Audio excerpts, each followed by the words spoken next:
Thank you for joining me today. It's Brian Gubernick, and welcome to the No Days Off podcast, where we believe that every single day brings a new opportunity to get better. Today, we are going to talk about something that actually has nothing to do with business and yet has everything to do with business. Why do I say that? Well, I say that because none of it matters. The team you build, your revenue, the goals, none of that matters if you're not around to see it happen. Now, before we dive into this health episode, I have to say, quick disclaimer, of course, I'm not a doctor. I'm sure most of you know that. I'm not a nutritionist. I'm just an entrepreneur who is way into health, trying to learn as much as I possibly can. And I recently had a conversation that made me want to do some more research. And what I found was important enough that I felt like I should share it with the No Days Off Nation. So please talk to your doctor. This is not medical advice.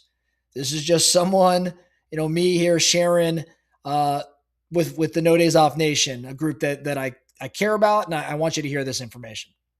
So here's what happened. I was talking with a fellow entrepreneur. Her name's Brooke Graves, and Brooke runs a company here in Phoenix called Kaleidoscope. I guess I'll call it a juice business. She sells all different sorts of health drinks built around juicing. And when I was chatting with her, I was talking to her about protein. I made some sort of offhand comment about how protein is everywhere and how it's in everything. And there's protein coffee and there's protein pasta. There's even protein ice cream I just saw. The whole world is pretty protein obsessed, myself included. And Brooke responded to me. She said, "Hey, if you think protein is big, wait until fiber enters the mainstream."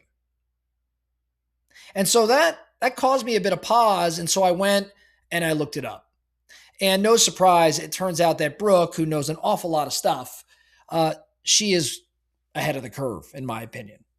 A research firm called Data Essential just named fiber the next big health trend, following protein.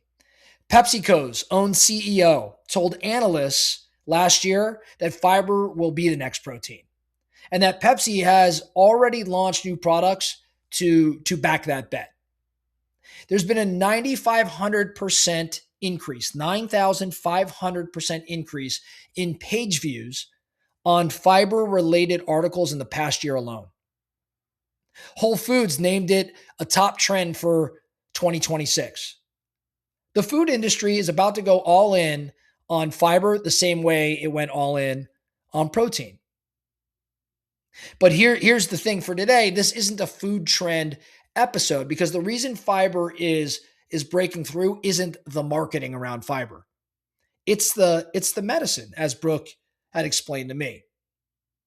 See, colorectal cancer used to be a disease of older people. And that is no longer true. Right now, and this is pretty crazy, right now, 1 in 5 people diagnosed with colorectal cancer is under the age of 55. It is now the leading cause of cancer-related death among young adults. And the rate in people under 50 is rising by nearly 3% every single year. James Vanderbeek, who is the actor from Dawson's Creek, 48 years old, died of colorectal cancer in February of this year. He was diagnosed with it at 45. Doctors are seeing patients that are in their 20s right now. I read an article where one surgeon in Fort Worth said she has not gone a single year in practice without removing a colon cancer from someone in their 20s. I think that's pretty heavy and pretty significant. Here's the important part, or maybe the most important part. About 80% of early onset colorectal cancer cases are not genetic. Which means their lifestyle, diet, ultra processed foods, red meat, not moving, not being active, sitting around, and low fiber intake. Memorial Sloan Kettering, which I've had the opportunity to work with in fundraising, when I run the New York City Marathon. It's one of the top cancer centers in the world. They say that less than 10% of adults are getting enough fiber right now. And researchers believe that gap is connected to the rise in colorectal cancer in young people.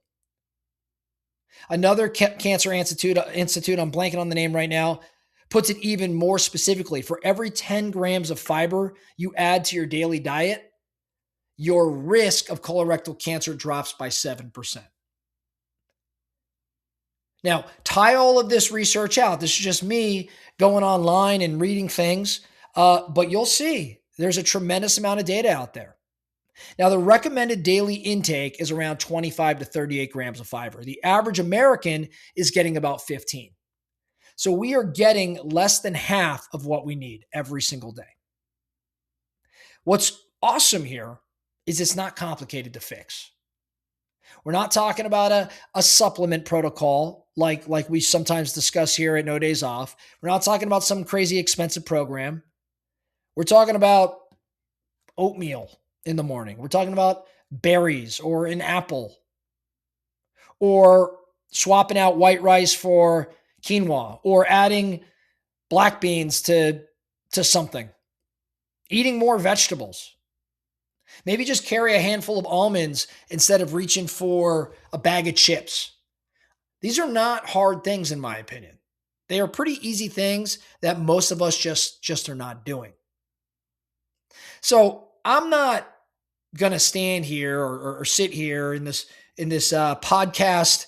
I want to call it studio of mine, area of mine. I'm not going to be that guy and tell you to optimize your morning routine while ignoring the fact that colon cancer is killing people in their 40s at an accelerating rate.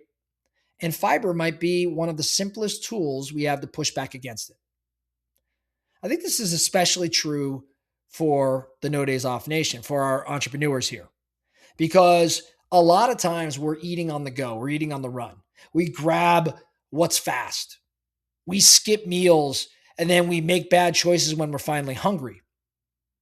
I know this because as disciplined as I like to think I am, I know that I do this from time to time, that I skip meals and do things like that.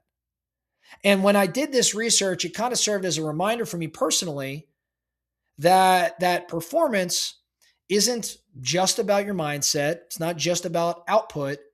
It's also about what you're putting into your body. So your action item is to make one change, just one. I want you to pick a meal, be it breakfast or lunch or dinner, and add a high fiber food to it that isn't already there. Maybe again, it's lentils or beans or an apple with skin on it. One change. I'm sure you could go find all different sorts of fiber-rich foods that you like. Just start doing that and track it. Do it for a week. See how you feel. And if you haven't had a conversation with your doctor or whoever you're talking to around your nutrition about this, especially if you have a family history of colorectal issues, then make that appointment, have the conversation. Early detection when cancer is caught at an early stage carries survival rates of like 80 to 90%. We just got to get ahead of it. So when it's caught late, that number drops dramatically to like 10 to 15%. That gap is pretty enormous. And I think that if we just take care of the machine, the machine that we are, right?